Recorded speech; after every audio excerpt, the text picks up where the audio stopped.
മുക്കംകടവ് പാലത്തിന് സമീപത്തെ SK സ്മൃതി കേന്ദ്രം നവീകരിച്ച് കാരശ്ശേരി ഗ്രാമപഞ്ചായത്ത് 2023-24 വാർഷിക പദ്ധതിയിൽ ഉൾപ്പെടുത്തി 3 ലക്ഷം രൂപ ചെലവഴിച്ചാണ് പദ്ധതി നടപ്പിലാക്കിയത്.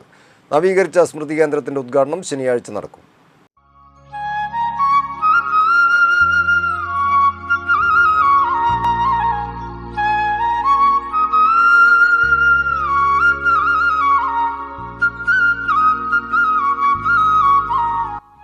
നാടൻ പ്രേമമെന്ന തൻ്റെ ആദ്യ നോവലിലൂടെ മുക്കമെന്ന ഗ്രാമത്തെ ലോകത്തിന് പരിചയപ്പെടുത്തിയ SK പൊറ്റക്കാടിനായി നിർമ്മിച്ച സ്മൃതി കേന്ദ്രമാണ് കാരശ്ശേരി ഗ്രാമപഞ്ചായത്ത് ഭരണസമിതി നവീകരിച്ചത്.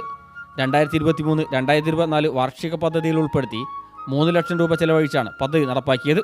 വിനോദസഞ്ചാരികൾ ഉൾപ്പെടെയുള്ളവർക്കായി ഇരിപ്പിടങ്ങൾ, കേന്ദ്രത്തിലേക്കുള്ള വഴി ഇൻ്റർലോക്ക് ചെയ്യൽ, കെട്ടിടം പെയിൻ്റ് അടിച്ച് വൃത്തിയാക്കൽ തുടങ്ങിയ പ്രവൃത്തികളാണ് ചെയ്തത്. നേരത്തെ നോക്കാനാളില്ലാതെ SK സ്മൃതി കേന്ദ്രം സാമൂഹ്യവിരുദ്ധരുടെ കേന്ദ്രമായി മാറിയിരുന്നു. ഈ സാഹചര്യത്തിലാണ് ഗ്രാമപഞ്ചായത്ത് ഭരണസമിതി സ്മൃതി കേന്ദ്രം നവീകരണത്തിന് പദ്ധതി തയ്യാറാക്കിയത്. ബഹുസ്വരം കൂട്ടായ്മയ്ക്കാണ് മേൽനോട്ട ചുമതല. SK പൊറ്റക്കാടിനായി നിലവിൽ മലയോര മേഖലയിലെ രണ്ടാമത്തെ മാത്രം സ്മാരകമാണിത്.